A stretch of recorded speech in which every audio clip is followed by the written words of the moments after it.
बरसात का मौसम था। मूसलाधार पानी बरस रहा था। अपनी फूस की छत पर लगातार होती खटपट से बेपरवाह कबीर साहब जी गुनगुनाते हुए कपड़े की बुनाई कर रहे थे। माता लोई ने कुढ़ करके कहा, न जाने ये बरसात कब रुकेगी। बाजार कितने दिनों से बंद है। न घर में आटा है, न हमारा कोई कपड़ा बिका है। अब तो साहूकार से भी उधार मिलने वाला नहीं है। इससे पहले कि कबीर साहब कोई जवाब देते, उनके दरवाजे पर दस्तक हुई। माता लोई ने उठ करके द्वार खोला तो कुछ साधु मिलने आए थे। कबीर साहब ने अपनी पत्नी की ओर देखा तो माता लोई उन्हें ही देख रही थी। वे जानती थी कि उन्हें अब क्या करना होगा। मेहमानों को आसन पानी देने के बाद मेजबान जब उनसे बातचीत में डूब गए तो अपनी चौखट से बाहर होती वर्षा में माता लोई चुपचाप निकल गई।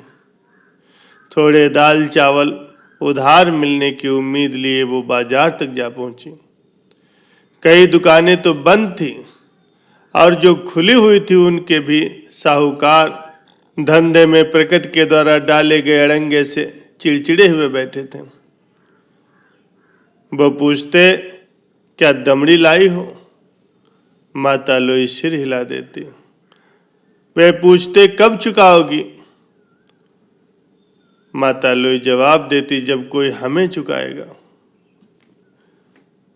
लेकिन आज ये जवाब काफी नहीं थे। अंधकारमय आसमान की ओर देख करके वे साहूकार सिर हिला देते,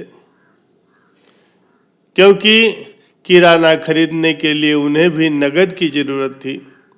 उनके पास भी जो थोड़ा बहुत था उससे ज्यादातर तो उधार ही बिका हुआ था। माता लोई कई दुकानदारों के पास गईं, लेकिन आज उनसे सभी नगदी चाहते थे। आखिरकार उनके भी अपने परिवार थे जिनका पेट भरना था। बारिश ने तो सभी के कामों को लगभग ठप कर दिया था। अपने नाम के बावजूद कबीर साहब थे तो एक जुलाहा ही। गरीबों को उधार देते देते तो राजाओं के भी कोष चुक जाते हैं। भूखे पेट सिर्फ सद्भावना या अच्छे कामों से नहीं भरे जा सकते। माता लोई ये सब समझती थी। वो चलती चली गई घर से दूर, बहुत दूर, दुकानदारों से मांगती फिरती, लेकिन हर जगह से उन्हें असफलता ही मिली। चलते चलते वो काफी दूर निकल गई थी। आज से पहले वो कभी इतना आगे नहीं गई थी। आशा से भर करके वो मांगती रही, लेकिन हर ओर से उन्हें इनकार और निराशा ही मिली।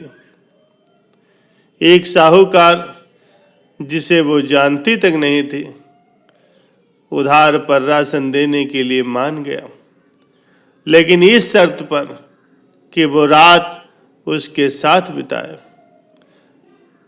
माता लोई बरसात में ठगी सी खड़ी रह गई। वो हंसे या रोए, कैसे इसका जवाब दे। उस दुकानदार ने मक्कारी भरे अंदाज में कहा, भीगी हो, थक गई हो, ज्यादा मत सोचो, ये राशन ले जाओ और शाम को आ जाना। उसे दरवाजे पर जड़वत खड़े पांव तले के कीचड़ को मूर्खता से घूरते हुए साहूकार ने उसकी गैरत को रजामंदी समझ लिया। उसने सौदा भर करके माता लोई को दे दिया। उसने कहा, घर में सब भूखे होंगे, इसे पका करके परोस देना और सांझ ढले लौट आना, मैं यहीं तुम्हारा इंतजार करूंगा। माता लोई सदमे में थी, लेकिन विरोध करने की ताकत उसमें नहीं थी। सौदा थामे वो चुपचाप मुड़ी और घर की ओर चल दी। हाथों में उठाए सामान के थैले से वो बेखबर होकर के चलती रही। न उन्होंने फर्ज के बारे में सोचा और न जिल्लत के बारे में। वो बंद दुकानदारों के पास से निकली, झोपड़ियों की टपकती खपरेलों के पास से गुजरी, कदर दर कदम घर कब पहुंच गई उन्हें खबर ही नहीं लगी। खाना कैसे पकाया और कैसे परोसा उसे खबर तक नहीं हुई। पलक झपकते सब कुछ खत्म हो गया। मेहमान उठे और चले गए और जो कुछ बचा था उन दोनों ने मिलकर के खा लिया। बर्तन धोए और झोपड़ी में ही घूमती रही, अपने काम निपटाती रही, निर्विचार, निर्मम, निर्जीव जैसी। कबीर साहब ने कुछ बदलाव महसूस किया। सांझ की दिया बाती के बाद जब दोनों बिस्तर पर लेटे तो कबीर साहब ने उनसे पूछा। अब माता लोई की चुप्पी का बांध टूट गया। उन्होंने सब कुछ कह सुनाया। सब कुछ सुन करके कबीर साहब ने कहा, तो फिर अब जाओ, उधार चुकाने का वक्त आ गया है। पर यह भुगतान बहुत भारी पड़ने वाला था। माता लोई ने आपत्ति की। कबीर साहब ने समझाया, दाम तो तुम्हें पहले से ही पता था। सौदा ले आई हो और जब चुकाने की बारी आई तो रो मत, जाके चुकाओ। माता लोई रो पड़ी, बोली, लेकिन कबीर साहब ने दिलासा दिया, कहा, जाओ, सब ठीक होगा। माता लोई के अंग कमजोर पड़ गए। वो उठी और झोपड़ी की चौखट की ओर धीरे धीरे चल दी। फिर अचानक कपकपाई और लगभग ढस ही गई। कबीर साहब ने पीछे से आवाज दी, रुको, अंधेरा बहुत है और पानी भी बरस रहा है, कीचड़ भी बहुत होगा, हम ले चलेंगे तुम्हें वहां। उन्होंने उठ करके माता लोई को एक कमर में लपेटा और अपनी पीठ पर उठा लिया। फिर घर से निकल करके चुपचाप साहूकार की दुकान की ओर धीरे धीरे चल पड़े।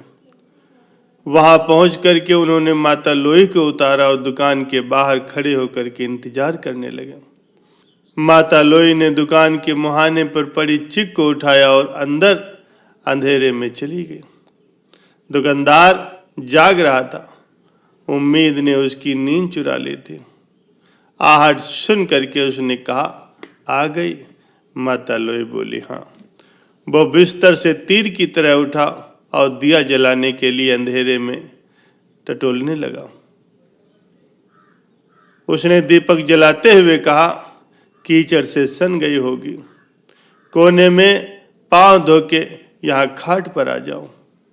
पर लोई अपनी जगह पर जड़वत खड़ी रही। दीपक की फैलती रोशनी में बनिए ने देखा तो दंग रह गया कि उनके कपड़ों और पैरों पर कीचड़ का तो नामो निशान तक नहीं था। पानी से भरे अंधेरे रास्ते से आई हो? उसने हैरत से पूछा। फिर भी कीचड़ से सनी नहीं? ये सुन करके माता लोई फूट फूट कर रो पड़ी। उन्होंने सब कुछ उसे बता दिया। क्या? ये सुन करके वो सकते में आ गया। क्या तेरा मर्द तुझे यहाँ लेकर के आया है? माता लोई ने कहा, हाँ, वो बाहर खड़े। दुकानदार ने फिर पूछा, जब उसे खबर थी फिर तू यहाँ क्यों आई?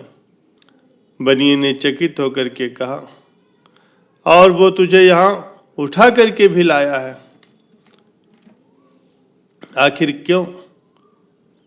माता लोई सिसक उठी। अचानक उनके मुंह से ये शब्द निकले, कर्जा चुकाने। ये बात साहूकार को गहरे से छू गई। वो लड़खड़ाता हुआ बाहर की अंधेरी गीली पगडंडी पर निकला। कबीर को देखते ही उस पर जैसे गाज सी गिर पड़ी। उसने उसे एकदम पहचान लिया। वो कबीर के कदमों पर गिर पड़ा।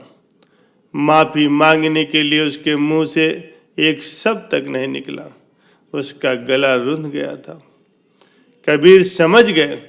उसके कंधे पर हल्के से हाथ रख करके बोले, कभी भटका न हो, ऐसा तो कोई बिरला ही मनुष्य होगा। फिर चुपचाप उन्होंने अपनी पत्नी को लिया और वापस घर लौट आए। उनके लौट जाने के बहुत देर बाद तक भी साहूकार वहीं अंधेरे में बैठा हुआ पानी से भीगता रहा।